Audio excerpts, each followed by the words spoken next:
ngelihat pertandingan Persib ketemu Malut, ini kayak ketemu Persib A ketemu Persib B. Bener nggak? Gue yakin banget 1000% ini nggak ada yang mau kalah gitu loh.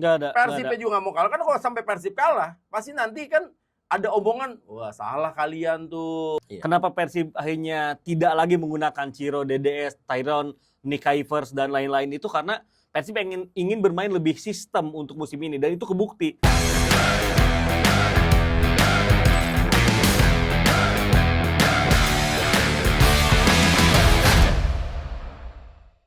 Assalamualaikum warahmatullahi wabarakatuh. Salam sejahtera buat kita semuanya. Ketemu lagi di komentar Rensu dan Ibam. Episode 10. Wih, kelas ya. Udah milestone. Wih, udah jadi host juga. Dia udah bisa berbagi juga. Jadi nanti satu edisi khusus lu jadi host aja, gue jadi komentatornya. Seru lah, iya kan. Ya lu ngorek-ngorek gue aja. Maksud gue ngorek-ngorek orang terus. Emang berani keluarin semua? Apa? Ya langsung ngomong kayak begitu. Ya tipis-tipis aja ya kan? Tapi ini kan yang nonton udah mulai 18.000. Iya, subscribe-nya boleh dong, sambil subscribe juga dong. Betul. Ya kan? Yang pasti terima kasih buat semuanya. Kita sekali lagi tanpa kalian kita bukan apa-apa ya kan. Yang pasti terima kasih sudah memberikan atensinya dengan segala macam saran, kritikan dan juga supportnya ya. Kita masuk sekarang di episode ke-10 dari Komentari adalah preview dari Indonesia Super League di pekan ke-12. 12. Dan ini menarik ya, karena tim-tim besar sudah mulai menunjukkan kualitasnya. Dan langsung saja menurut gua ya, big match, super big match. Jadi teman-teman banyak yang suka bilang, Mas Renzo, semua pertandingan dibilang big match, semua pertandingan super big match. Jadi buat teman-teman ini mungkin saya ngasih kejelasan sedikit ya Bang ya. Itu adalah sebenarnya bahasa TV aja. Iya benar. Itu bahasa TV. Dimana itu kan bahasa industri itu. Bahasa industri, bahasa promosi gitu loh kan. Kalimat-kalimatnya seperti itu gitu loh, semua segala macam. Dan tapi yang benar-benar super big match ya, di pekan ke-12 ini adalah pertemuan antara Malut United FC menghadapi Persib Bandung. Wow! Ini untuk pertama kalinya Ciro ya, dan juga Del Pino, David da Silva sama Mang Agus ketemu sama Persib Bandung dalam sebuah pertandingan resmi tentunya di Superliga. Ibam, gimana Bam? Ini pertandingan Bam. Wah, ini seru banget ini Bam. Blockbuster, box office, karena memang dua tim yang berada di 5 besar saat ini bertemu. Malut peringkat kedua, Persib keempat. Betul. Dan dua-duanya sedang dalam performa oke juga. Mereka memang posisinya ya peringkat 2 dan peringkat 4, tapi poinnya cuma 1. Jadi sebenarnya tipis banget gitu loh. Tipis banget sebenarnya. Jadi makanya ini mereka sebenarnya bisa dihitung sejajar lah, Malut, Persija, Persib. Ini poin-poinnya tipis-tipis semua. Rapat semua ya. Betul. Dan menurut gua juga kedua tim sudah memiliki gaya bermain yang masing-masing punya kekuatan dan kelebihan masing-masing juga. Kalau kita ngelihat Malut, kita udah sering ngebahas ini tim yang bisa menyerang dari segala arah, dari segala posisi. Bahkan lini keduanya juga begitu hidup dan cukup produktif. Di belakang juga compact dengan performa luar biasa. Dua center back-nya, dua-duanya tampil hebat. Kita juga tahu kalau Malut punya fullback yang sama-sama pinter untuk nyerang dan kuat bertahan. Belum lagi kalau kita ngomongin 4 pemain di lini depan, Del Pino, lalu Ciro, Yakob Sayuri, David da Silva. Ini mau kombinasi apa aja bisa berjalan gitu. Jadi tantangan buat Persib sangat berat di laga ini, apalagi kalau Persib kembali terpancing bermain dengan garis pertahanan tinggi, posisi Kakang ini gua rasa harus lebih hati-hati gitu.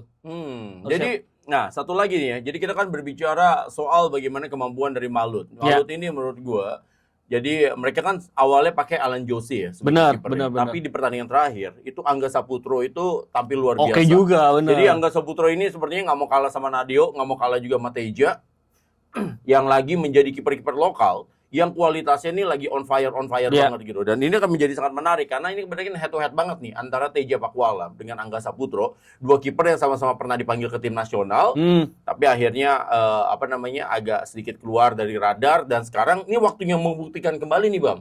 Dari Angga, kalau gue kan kalau manggil Angga Saputro tuh Angga Saputro gitu, sama Teja Pakualam TPA. Jadi ini dua kiper yang menurut gue kiper lokal ya, selain Nadio yang tadi gue bilang itu yang lagi on fire. Ya, dan kalau kita ngeliat juga permainan Angga Saputro di Malut United ini memang sesuai dengan kebutuhan Malut yang permainannya sangat direct. Angga kan tidak berlama-lama dengan bola, tapi Malut juga bagus. Malut pun tidak membutuhkan itu dari penjaga gawang. Makanya mau Alan Bernardo ataupun Angga Saputro memang approach permainannya tidak berlama-lama dengan bola. Dia bisa langsung deliver ke lini tengah, bisa langsung deliver ke 2 center back atau 2 full back-nya. Jadi memang sangat mendukung. Ini akan menjadi satu tim yang secara arketipe mungkin baru pertama kali akan dihadapi oleh Persib. Lawan tim yang sangat direct, dan sebelumnya Persib ini jarang mendapatkan kualitas tim direct plus dengan kualitas permainan yang hebat kayak gini. Iya, kalau lu ngomongin kayak gitu. Kalau gue sih ngomongin langsung gampang aja bilang, nih ngelihat pertandingan Persib ketemu Malut, ini kayak ketemu Persib A ketemu Persib B. Benar nggak? Benar. Kayak ketemu Persib A ketemu Persib B gitu loh. Karena suka nggak suka, ini Malut ini itu pairingnya empat orang ini, bukan pairing, maksudnya ini apa namanya, tulang punggung ya. Yeah. Ini paketannya 4 mantan Persib ini gitu loh. Ini kekuatannya di mereka lah. Selain dua sayuri gitu loh, semua segala macam. Yang lainnya itu mendukung seperti Nelson, ya kan, Angulo, ya kan. Terus juga pemain mudanya Rido, ini mendukung gitu loh. Tapi 4 pemain yang jadi paketannya Persib ini bersama dengan 2 sayuri, ya udah tulang punggungnya Malut banget. Itu nggak bisa dipungkirin. Gue kalau harus langsung mengambil kesimpulan ya, yang menjadikan Malut lebih unggul adalah area flank play mereka. Jadi kenapa lu bilang gitu? Karena semuanya rata gitu. Dan backupnya juga bagus-bagus. Lu mau punya Yakob, punya Yance Sayuri, lu punya Siro, lu punya Delvino juga bisa melebar. Belum lagi Lestaluhu dan Inocencio ya bisa nyerang ke depan. Igor Inocencio. Ini Anthony KW1. Jadi apalagi backup masih punya Vico dan lain-lain. Jadi memang area flank mungkin akan menjadi area yang bisa dimaksimalkan oleh Malut. Tapi sebaliknya, Persib justru lebih solid dan lebih dewasa permainan di lini tengah. Karena mau bagaimanapun Rido Syuhada dengan Angulo, kalau dihantemin sama head to head dengan Tom Haye, Lucho, Adam Alis, Klok, gue rasa masih tetap unggul Persib gitu di lini tengah. Jadi kuncinya sebenarnya bagaimana Persib ataupun Malut bisa memaksimalkan kelebihan mereka aja gitu. Ya, jadi ini kalau kita ngomong mungkin secara lebih jelasnya lagi ya, Bam, mungkin ini setuju nggak setuju buat teman-teman juga kan bisa hal dari ini. Kalau menurut gue tadi udah gue bilang tuh bagaimana kekuatan dari Malut. Nah, yang menjadi masalah adalah sekarang mungkin dari segi materi mungkin Persib lebih unggul dibandingkan dengan Malut. Benar. Tapi ingat pertandingan bermain di Malut. Nah, dan ini sama sekali tidak mudah tentunya gitu loh menghadapi Malut bermain di kandang sendiri dengan dukungan yang luar biasa. Ditambah juga mereka kan pasti ya yang paling susah. Ini gue kadang ya dalam sebuah pertandingan sepak bola, Bam, ada semacam hal yang cukup menarik adalah apabila mantan pemain berhadapan dengan mantan timnya. Itu ada rasa ingin menunjukkan. Benar. Ini kan perpisahannya boleh dibilang kan ya sebenarnya perpisahannya sih baik-baik saja, tapi kan tetap aja gitu. Ya secara umum kan intinya pemain-pemain yang keluar dari Persib digantikan oleh pemain baru. Nah, ini pemain-pemain yang dikeluar dari Persib ini kan ada di Malut. Ini kalau pintar ngebakarnya nih, ya ini pintar ngebakarnya Malut, pintar ngebakarnya. Wah, ini pemain-pemain yang mantan pemain Persib ini menggila banget mainnya gitu. Bakal ngebuktiin ya. Iya, karena itu dia ada rasa ingin membuktikan bahwa ya suka nggak suka kan, ini gue masih ada loh. Ada hal-hal kayak gitunya. Dan ini akan menjadi sangat menarik. Iya. Itu dia. Jadi bisa dibayangin kan kalau nanti tiba-tiba pertandingan berlangsung terus kondisinya adalah ya itu tadi tuh. Pemain yang di dalam Persib pun juga pengen membuktikan bahwa wah, kalian nggak salah kok ngambil gue. Ya benar. Karena ini gue mau buat Persib juga bagus. Nah, sementara pemain yang sekarang ada di Malut juga pengen membuktikan bahwa kalian juga salah nih.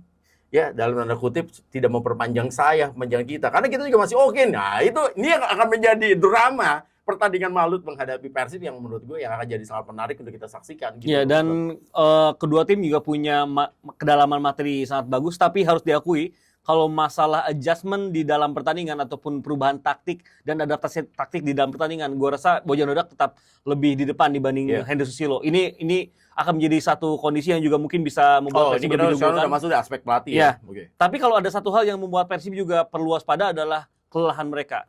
Mereka di midweek tampil sekarang kan pas kita take nanti malam mereka tampil melawan Selangor kan. Dari Kuala Lumpur mereka langsung ke Jakarta, langsung harus terbang ke Makassar, langsung ke Malut kan. Jadi ada proses di mana para pemain pasti sangat kelelahan dengan durasi penerbangan yang sangat panjang, dan gua rasa Persib juga masih menggunakan pesawat ekonomi, jadi akan membuat pemain lebih kelelahan lagi gitu. Jadi itu akan menjadi hal yang harusnya jadi tantangan terbesar Persib sebenarnya. Iya, berarti jadi memang salah satu masalah yang terjadi yang tadi kita bilang ya, bahwa Malut ini bermain sebagai tuan rumah, dan yang kedua juga Persibnya juga bermain di ACL kan, sehingga akhirnya juga pasti stamina terkuras. Makanya pinter-pinternya pelatih itu kan untuk bisa merotasi dan juga menyimpan pemain-pemainnya karena juga pertandingan penting juga. Dua-duanya penting gitu loh. Karena di ACL jelas buat memasukkan klub, ya kan ACL itu untuk memasukkan klub. Sementara pertandingan menghadapi Malut ini selain juga memperbaiki peringkat, memberikan tekanan kepada Borneo FC. Benar. Ini juga gengsi gitu loh. Gue yakin banget 1000% ini nggak ada yang mau kalah gitu loh. Persibnya juga nggak mau kalah. Kan kalau sampai Persib kalah, pasti nanti kan ada omongan, wah salah kalian tuh nggak memperpanjang pemainnya yang di Malut. Begitu juga yang Malut ini juga nggak mau kalah karena dia juga nggak mau sampai tiba-tiba bilang, bener kan nggak diperpanjang tuh berarti kalah. Nah, mereka juga pengen bilang bahwa ini gue menang nih, makanya nanti juga, waduh salah kan. Walaupun dari sisi Persib ada pembelaan kan. Kenapa Persib akhirnya tidak lagi menggunakan Ciro, DDS, Tyron, Nick Ivers dan lain-lain itu karena Persib ingin bermain lebih sistem untuk musim ini dan itu kebukti. Lucho, Ramon, Andre Yung, William Barros dan Putro serta Eliano, Tom Haye juga itu adalah pemain yang bisa bermain secara unit gitu. Dan itu yang dibutuhkan Persib tidak hanya untuk Super League tapi juga untuk ACL tuh. Nah, sedangkan pemain seperti Ciro, DDS itu lebih kencang di aspek individual skill-nya. Bukan berarti mereka tidak bisa bermain sistem, tapi untuk mengejar ritme sistem yang saat ini ya umur tidak bisa dibohongi. Itu yang jadi pembelaan dari Persib kan yang di awal musim. Tapi memang kalau kita ngelihat juga dengan seiringnya berkembang permainan, kita ngelihat bagaimana Malut juga punya sistem khususnya ketika counter, mereka begitu direct dan ya udah benar-benar auto pilot aja. Kalau lu punya Ciro, kalau lu punya Dedes, Tyron, Yakob Sayuri gitu, tinggal kasih bola mereka akan lari dan mencari ruang-ruang kosong dan ini yang akan menjadi satu bahaya bagi Persib kalau dua fullback Persib dan gelandang Persib itu kurang solid dalam melakukan filter terhadap dua center back gitu. Ya, jadi ini akan menarik ya melihat bagaimana Barudak Bandung ini akan bertemu dengan David da Silva gitu. Karena kita akan lihat Barba selama ini solid banget penampilannya. Gue belum tahu nih karena kemarin kan ada pertukaran. Kemarin main Julio Cesar, sebelumnya main sama Marticardi. Besar kemungkinan sih kalau menurut gue nih kayak bakal main Marticardi sama Barba ya, kemungkinan besar ya. Nah, dia kan menghadapi David da Silva. Update terbaru Barba melawan Selangor kayaknya nggak bakal main. Nggak kelihatan di latihan juga. Jadi memang kalau dia nggak main lawan Selangor tapi siap melawan Malut itu menjadi kabar baik bagi Persib. Karena kalau untuk menghadapi David da Silva, gua rasa perlu pemain yang juga pinter ya dalam bertahan. Jadi bertahannya juga harus dikit-dikit usil dan Barba itu diakui oleh Bojan, dia tuh sangat commanding di belakang, dia juga tahu caranya untuk bikin striker lawan kesel dan hilang fokus. Jadi memang itu akan sangat menjadi pertarungan yang epic, tapi kalau dari segi fisikal sebenarnya butuh Marticardi yang untuk bisa memarking si David da Silva ini. Karena untuk Barba, untuk man-to-man markingnya mungkin tidak sesolid Marticardi. Tapi untuk commanding di belakang, Barba ya paling top saat ini. Itu dia. Jadi kan makanya tadi juga kita bahas lagi bahwa Persib ini kan berada dalam kondisi nggak mudah. Nggak bisa memilih nih antara dua pertandingan ini. Jadi kan kalau misalnya jaraknya deket gini, biasanya kan ada yang dipilih nih. Satu, mungkin ada cukup seri, satunya menang. Kalau ini nggak bisa dipilih karena satu adalah untuk jujur untuk pemasukan, yang kedua adalah ini gengsi menghadapi si Malut ini. Nah, terus main di lapangan tengah. Lapangan tengah ini kan kemungkinan besar main lagi-lagi Maslok, Tom Haye atau Lucho gantian, ada Alis. Lawannya kan nanti yang di sebelah sana ya Del Pino. Nah, ini kan ada pembuktian juga dari Del Pino menghadapi Lucho atau juga menghadapi Tom Haye.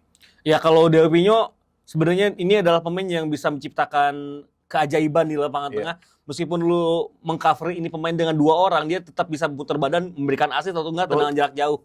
Jadi memang ini pemain yang tidak bisa dihentikan oleh satu lawan satu, harus dihentikan oleh sistem gitu. Kalau kita ngelihat juga Ciro akan lebih berbahaya kalau dia mendapatkan garis pertahanan lawan yang tinggi. Jadi akan sangat berbahaya. Kalau David da Silva sebenarnya ya kalau David da Silva ini kalau dia bisa dibikin frustasi, sebenarnya dia juga bakal kesulitan. Tapi yang jadi masalah Ciro, Del Pino, Yakob Sayuri, David da Silva itu selalu bisa ngebuat lawan terpancing untuk melakukan garis pertahanan tinggi dan itu yang membuat mereka sejauh ini produktif gitu. Nah, berarti kan ini kan ada Yakob, ada Ciro, nanti ngadepinnya kan Eliano sama Kakang. Wah, ngeri juga ya. Berarti Persib ya ngadepin Ciro sama Yakob juga. Apalagi Yakob sama Ciro ini nanti kan ada supportingnya dari belakang itu entah Igor entah Yance gitu loh. Bener, serem juga gitu loh sebenarnya. Jadi emang nggak bisa nganggap remeh juga. Maksudnya kalau misalnya mau lihat ya nggak gampang juga bagi Persib Bandung gitu loh. Ya gue rasa sih yang paling berat itu kondisinya oleh Eliano untuk 1 lawan 1 melawan pemain-pemain di ACL itu bisa dikatakan nggak ada masalah, nggak ada problem. Tapi ketika bermain di Super League, Eliano kadang masih kalah pace.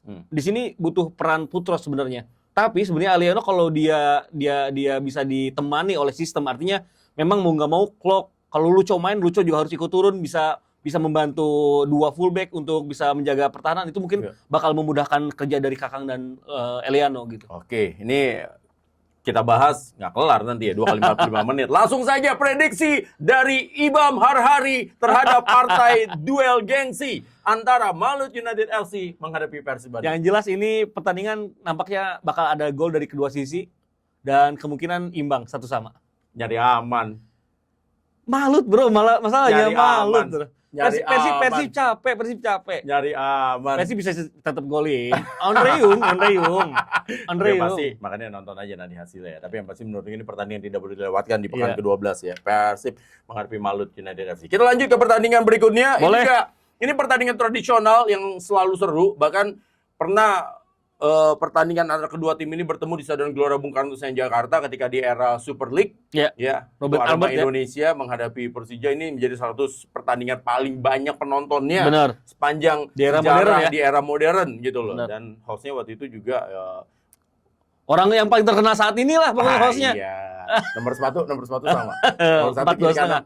Iya. Aman. Kiri 42, kanan 43 ya. Puma sekarang.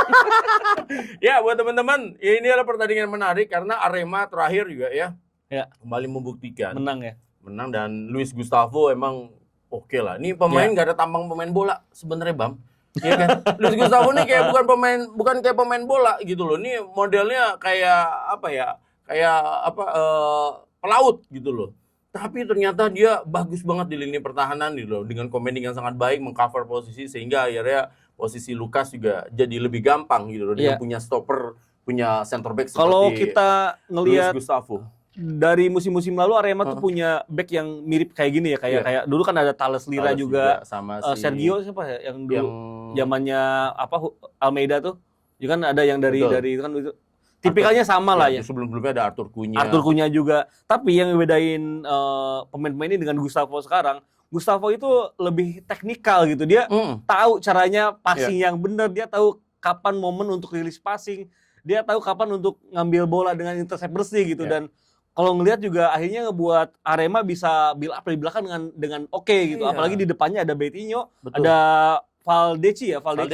Valdeci juga ngegolin kemarin. Gua sering ngegolin, maksudnya dia koneksi dengan Betinho gila gitu. Betinho di PSS Sleman kayak yang biasa kurang aja. roh gitu. Biasa aja. Sekarang mainnya jadi bos di lapangan. Tapi ternyata di Arema mainnya enak banget. Dan maksudnya koneksi antara tiga pemain ini ketika membangun serangan itu kerap membuat struktur pertahanan lawan ini bisa digeser gitu. Dan ketika digeser, lu punya pemain cepat kayak Salim Tuharea, lu punya juga Dalberto yang bisa ngelebar gitu kan. Ini top scorer, bos. Ini top scorer dan Dalberto mau ngomongin apapun juga segala macam ya. Selain mungkin adalah striker-striker yang saat ini ada yang udah lama gitu loh. Ini Dalberto ya, misalnya kita ngomongin gitu kan Persib punya Yung, punya juga tentunya bagaimana kemampuan Persija punya Maxwell. Ya ini Dalberto ngeri banget gitu loh. Ini agak underrated sih. Iya. Ini agak underrated sih Dalberto tuh mainnya dia kalau dia udah melebar itu ngeri banget gitu. Dan cara dia shielding bola menurut gua tuh udah kayak Zumapo lagi prime. Bener. Zumapo lagi prime lu dia shielding bola main di PSS Pekanbaru. Mau siapa mau ngambil nggak akan bisa, bos. Bisa. Kong Zumapo kalau pegang bola waktu masih prime ya. Masih muda ya Kong Zumapo. Kalau sekarang Kong Zumapo udah matang. Itu menurut gua sama kayak Dalberto. Iya. Apalagi ketika Dalberto ngelebar kan bisa Paulinho masuk ke sana. Iya. Juga Salim Tuharea atau enggak mereka juga pemain cadangan di lokalnya juga bagus-bagus ya. Jadi memang ini akan menjadi satu kondisi di mana Persija juga perlu waspada. Seperti yang tadi kita bahas di episode 9, Persija harus bisa komposisi pemain belakangnya harus tepat gitu. Betul. Dengan Arema seperti ini, apakah lu mainin Donitria lagi di fullback kiri sama Ilham Rio Fahmi? Kalau Ilham Rio Fahmi mungkin jaminan dari sisi kanan, tapi apakah ada kesempatan gitu buat fullback kiri asal Brazil yang hebat itu untuk bisa tampil sejak awal? Karena buat gue lebih realistis untuk memainkan itu karena sisi kanan dan kiri Persija bakal banyak dicecar sih oleh Arema gitu. Iya, jadi ini akan menarik ya bagaimana gue akan melihat Maxwell Alano sebagai kekuatan dari Persija sejauh ini karena kan ini kan daftar top scorer semakin dekat nih antara Dalberto sama Maxwell. Jadi dua top skor bertemu nih saat ini di pertandingan ini Arema lawan Persija. Maxwell 8 ya. Iya, betul. Dalberto 10 ya. Nah, ini akan kita lihat sementara ya apabila mainin Cardoso Berarti kan Donitri nggak main, nah kan akan kita tunggu lah. Karena pasti Jordi Amat, Rizky Ridho besar kemungkinan akan main. Gitu, intinya kan ada di posisi penjaga gawang ya. Kalau lu butuh outfield asingnya lebih banyak, berarti yang main Andri Tani. Kalau lu butuh penjaga gawangnya lebih solid, berarti Eduardo bukan berarti Andri Tani nggak solid. Betul. Tapi emang ini sesuai kebutuhan di lapangan aja. Jadi yang pertama Mauricio Souza harus bisa memilih komposisi pemain yang tepat. Karena kalau di lapangan tengah sih Fabio sama siapa? Van Basti, Souza itu kayaknya jangan diganti. Kalau dua pairing gila sih. Kalau dua pemain yang diganti justru bahaya. Yang buat gua justru memungkinkan ganti itu sebenarnya Gustavo Franca. Karena Hanif kalau ditaruh di gelandang serang itu tuh sangat potensial sebenarnya. Apalagi dengan pertandingan dengan intensitas seperti ini ya sebenarnya butuh Hanif sih. Nah itu dia. Jadi sementara kan Persija udah pasti kehilangan Gustavo Almeida yang mantan strikernya Arema juga yang sudah dipastikan harus pulang ke Brazil, harus pengobatan. Berarti kan kemungkinan besar yang akan main di situ ya entah Maxwell atau Axel yang main sebagai striker kan. Nah, sebenarnya Arliansyah juga memungkinkan, tapi dengan catatan berarti ada yang digeser ke tengah kan? Apa itu? Mungkin kemungkinan besar sih Alano yang akan digeser ke tengah ya. Kalau ngelihat dari performa sebelum-sebelumnya gitu. Tapi kalau Alano main di tengah jadi sayang. Alano nih Dembele banget gitu. Bener. Jadi kalau main di tengah itu emang sayang. Dia emang bagusnya mainnya ya switching aja, entah di kiri, entah di kanan, entah di kiri, entah di kanan. Gitu. Karena kalau kemarin kan Axel Tahu yang di sana dan works banget gitu. Axel link up sama pemain lainnya bagus. Dia juga salah satu pemain yang worker gitu, bisa kerja keras dan dia bisa bermain di ruang-ruang sempit dengan pergerakan tanpa bolanya gitu. Jadi ini akan jadi challenge juga bagi lini pertahanan Arema karena mungkin kalau kita ngelihat Luis Gustavo tapi pairingnya juga harus bisa mengimbangi ada Marhabi di sana gitu kan.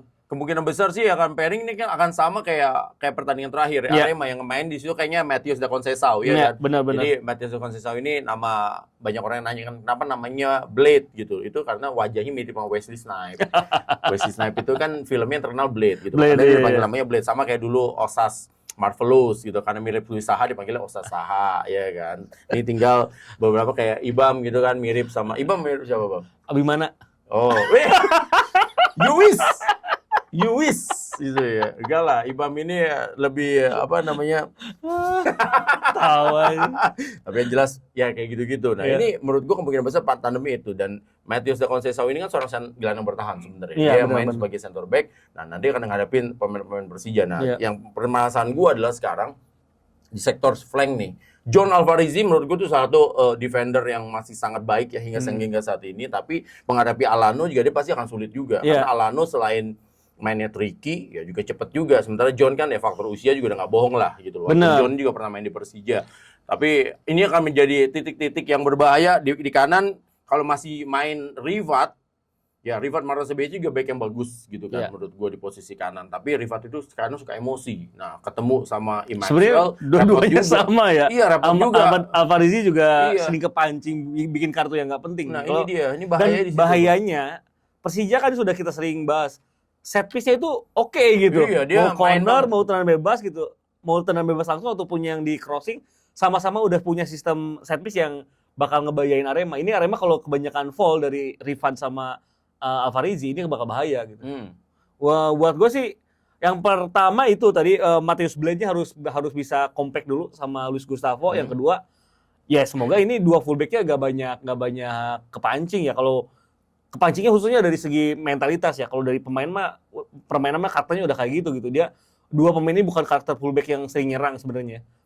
Tinggal bagaimana Persija juga harus bisa lebih cerdik aja memancing emosional para pemain Arema karena lebih rentan kena kartu kalau gue lihat. Dan menurut gue yang akan jadi pembeda di pertandingan ini itu nanti adalah Valdesi ya. Valdesi ini menurut gue akan jadi pembeda karena menurut ini musim depan nih pemain akan incer nih menurut gue Valdesi. Jadi memang Arema emang kalau datengin pemain bagus-bagus ya. Jadi ini Valdesi ini selain juga tadi Alberto ini bakalan diincer karena menurut gue dia bisa jadi pemain yang muncul dari second line, mengatur irama di tengah dengan sangat enak gitu semua segala macam dan ini bisa jadi pembeda yang harus diperhatikan juga sama Persija. Apalagi kan ini Arema kan main sebagai tuan rumah gitu. Ya, ini tugas buat dua pivot ya dari Persija untuk bisa meminimalisir Valdesi. Karena kalau dia aliran bolanya hidup, ya front three dari Arema bakal enak banget. Apalagi Paulinho ya tadi kita bahas sama Adalberto sering turun untuk jemput bola kan. Jadi siapapun bakal bisa buka ruang pertahanan di Persija. Apalagi Persija kan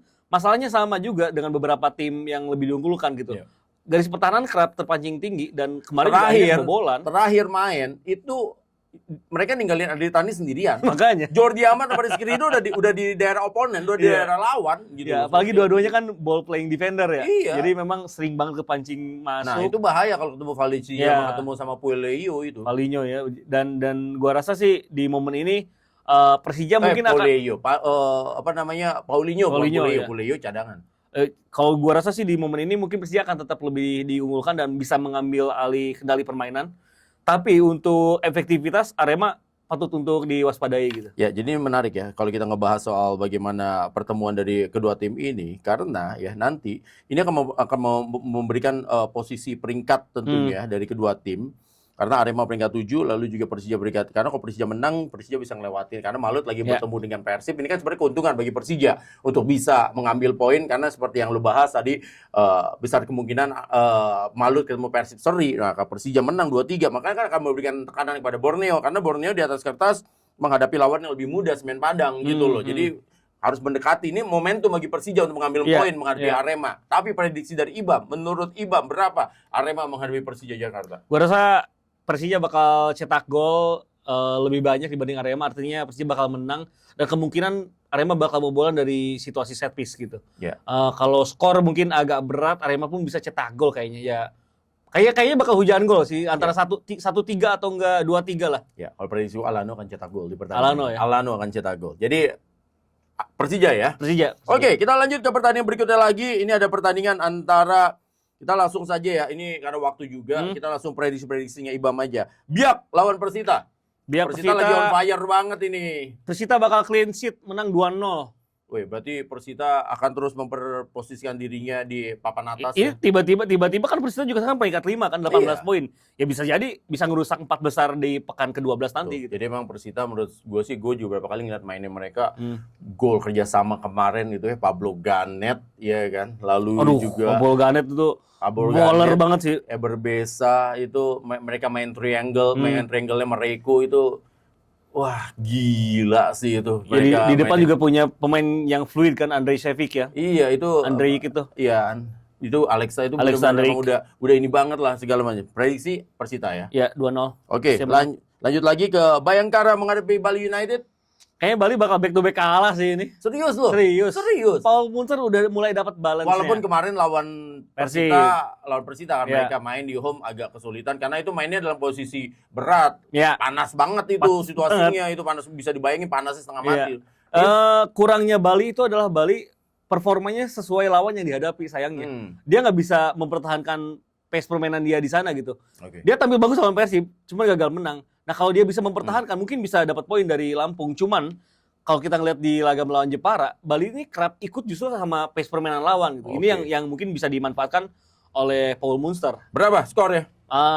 Mungkin 1-0 lah cukup Bayangkara. Walaupun bermain sebagai home ya. Lanjut Persik Kediri menghadapi Persebaya Surabaya. Ini mainnya di Gelora Joko Samudro. Ini pertandingan menarik banget karena Coach Edu, ya kemarin kan kita bahas tuh soal Persis Solo terderu dengan Coach Edu. Siapa yang kalah bisa berbahaya posisinya. Dan Coach Edu memperpanjang nasibnya dengan berhasil menang kan. Tapi menghadapi Persik juga ini juga posisi yang juga tidak mudah. Karena pelatih Ong juga nih sekarang pelatih Ong lagi disorot juga. Disorot juga. Kalau sampai kalah lagi lo Persebaya, jangan-jangan pelatih Ong yang pertama kali akan hilang nih tentunya. Nah ini menurut lo? Menurut gua ini juga derby Jawa Timur agak tidak menguntungkan. Pertandingannya tanpa penonton di Gelora Joko Samudro. Tapi memang agak tidak menguntungkan bagi Persik Kediri karena tidak memain di Brawijaya. Jadi gua rasa Persibaya bisa mengambil keuntungan di sini, apalagi dengan tanpa supporter. Ya harusnya Persibaya bisa unggul sih dengan mungkin 1-2 lah. Dan Rivera kembali akan menjadi pembeda ya. Rivera terlalu gila ini. Ini Rivera ini pemain yang menurut gua gila top banget. Salah satu playmaker terbaik di Superliga saat ini adalah Rivera menurut gue. Ya penerus dari pemain-pemain lampau kayak Zahrahan, kayak dulu Gustavo Lopez gitu kan. Jadi ada lagi sosok-sosok flamboyan gitu ya. Betul, yang bisa main dari lini Gustavo tengah. Gustavo Cena dulu kan ya banyak banget gitu, Gustavo Cena semua segala macam zaman-zaman Ibam gue belum lahir pada saat itu. Lu udah siaran. Gue masih sekolah itu. Dan lanjut lagi di pertandingan berarti Persebaya ya? Iya, Persebaya. Oke, lanjut ke pertandingan. Nah, ini juga pertandingan penting banget ya. Derby Mataram. Ini Persis Solo menghadapi PSM Yogyakarta tapi mainnya di Surakarta. Iya, ini sayangnya kedua pelatih malah udah ngopi nih katanya. Oh iya. Iya, Peter dulu. Sama Belanda ya. Jan Paul van Galtel udah apa ada yang wawancara. Udah makan kelappertaart. Makan kelappertaart sama-sama. Terus makannya di Paris Van Java di Bandung. Ada yang doorstop katanya udah ngopi bareng nih. Aduh, gimana ya? Ini dua-duanya juga bahaya, tapi PSIM menurut gue sih punya kans ya. Tapi kayaknya imbang sih ini. Serius loh? Imbang. Persis Solo? Ya, Persis Solo juga punya rasa lapar untuk kembali mendapatkan poin, apalagi setelah kekalahan aneh melawan Persebaya Surabaya. Mereka tuh punya kesempatan untuk curi poin juga sebenarnya. Kan kalahnya juga 1-2 kan? Iya. Cuman 2-1 maksudnya Persebaya yang menang. Ya, jadi ini menurut lo skornya? Mungkin ini bisa satu sama lah Dewa PSM. Oke. Sementara lanjut ke Semen Padang menghadapi Borneo FC. Langsung aja ini ya. Yang lagi. Langsung. Ini sedikit lah bagaimana ya. Kita nggak usah ngomongin Borneo karena Borneo udah kita bahas di episode 9. Semen Padang ini menurut gua mereka nih harus bangkit ini. Kalau enggak bayangin dong berapa dia total 7 pertandingan tanpa kemenangan. Bahkan lebih ya. Semen Padang itu terakhir mereka menang di 15 Agustus di pekan kedua, berarti udah 8 pertandingan. Ya, makanya ini mumpung main tuan rumah menghadapi Borneo. Walaupun lawannya Borneo ya. Ampun deh. 9 pertandingan tanpa terkalahkan dan menangnya gila-gilaan terus ya. Ini nggak mudah bagi Semen Padang. Menurut lo skornya? Kayaknya tetap Borneo menang deh. Borneo bakal mencahin rekor dengan 10 sebagai tim elit yang 10 pertandingan. Berarti melewati udah tim elit ya 10 pertandingan. Kayaknya bisa menang 0-2 lah ini. Agregat 2 lah ya. Iya, agregat 2. Selisih 2 gol lah. Madura menghadapi Persijap Jepara. Ini pertandingan penting. Ya. Karena ini mereka kan sekarang berada di zona kuning nih dua-duanya. Ini nanti akan sangat penting dan menurut gua Persijap juga harus bangkit. Di episode sebelumnya kita udah bahas bagaimana Persijap harus ekstra dana lagi untuk belanja pemain untuk putaran kedua. Sementara Madura ya mereka juga harus bisa menjaga posisi mereka juga nih menurut gua gitu loh. Mereka juga nggak boleh sering kalah mumpung sekarang mereka main di home. Ya. Tapi Madura sih kayaknya menang sih.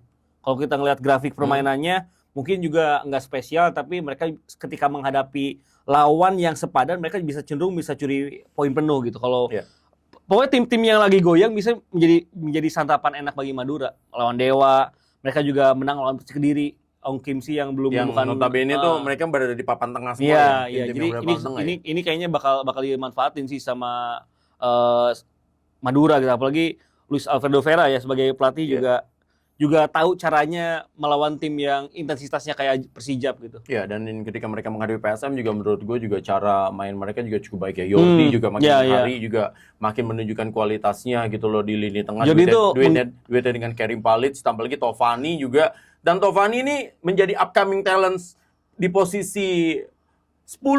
Jadi selain juga Beckham, ini juga menurut gue nih Tovani ini di luar radar. Dan ternyata dia kan dulu sering main posisi 8. Dan ketika didorong di posisi 10. Berbahaya dan bisa mencetak gol juga. Muncul terus dari blind side. Kalau zaman dulu bilangnya coming from behind, ini bagus banget gitu. Ini tuh jadi pembelajaran bagi pemain-pemain muda yang berada di klub-klub besar. Kalau lu mengambil satu langkah mundur main di klub-klub yang ini, tapi akhirnya mainnya starter. Iya, starter dan ya Alfredo Vera tahu cara mainin Taufani kayak gimana. Dia juga sempat diomongin sama Indra Syafri bahwa ini adalah sebenarnya pemain yang sangat kreatif dan kebukti. Kerjasamanya dengan pemain-pemain lain dengan dulunya juga sangat bagus. Jadi memang ini pemain yang gua rasa perlu untuk kita terus trackingnya bagaimana perkembangannya. Kita highlight lah bahwa ini gue sampai menunggu banget lah Tovani bisa kembali karena menurut gue akan menambah manfaat banyak buat ini kan aset nasional. Kita ngomong secara keseluruhan gitu loh. Secara skor pertandingan antara Madura menghadapi Persijap Jepara. Gue rasa Madura menang 3-1 lah. Wih, langsung loh. Catat ya. Iba mengatakan skor 3-1. Kalau saya sih bilangnya 2-1 aja. Kayaknya Madura menang. Di pekan kemarin obrolan kita kan dari 8 pertandingan 6 tembus tuh. Serius ya? 6 ya? 6 tembus. Gua enggak ini, enggak 6. Yang gagal tuh sebenarnya cuma Persebaya Persis Solo. Iya, yang lainnya semua. Yang lainnya benar. Wow. Jadi ini jangan sampai diparla ya. Iya, komentari sudah mulai mencuri perhatian ya ternyata. Pantesan hari ini kok kayaknya banyak nomor WhatsApp yang ngundang-ngundang gua gitu loh. Terus gua bilang aduh kayaknya gua nggak bisa nih. Nyata Ibam terus akhirnya diundang-undang banyak. Alhamdulillah lah. Komentari membawa rezeki gitu loh. Jadi Ibam udah banyak. Jadi kalau yang mau undang Ibam silakan ya hubungi manajemen dari Kata Rensu ya karena Ibam ini aset nasional. Rensu udah jadi legenda nasional. Ngeri. Lah, ya pasti hal seperti itu. Bam, ini pekan ke-12 bakalan seru. Ya. Jadi buat teman-teman semuanya ya. Bakal ada pergeseran lah ya di papan klasemen. Makanya karena itu tadi ada pertandingan penting banget. Ini merupakan komentari di edisi episode ke-10 ya. 10. Wow. Terima kasih buat temannya, jangan lupa subs ya. Jangan lupa drop komen juga, kritik dan saran.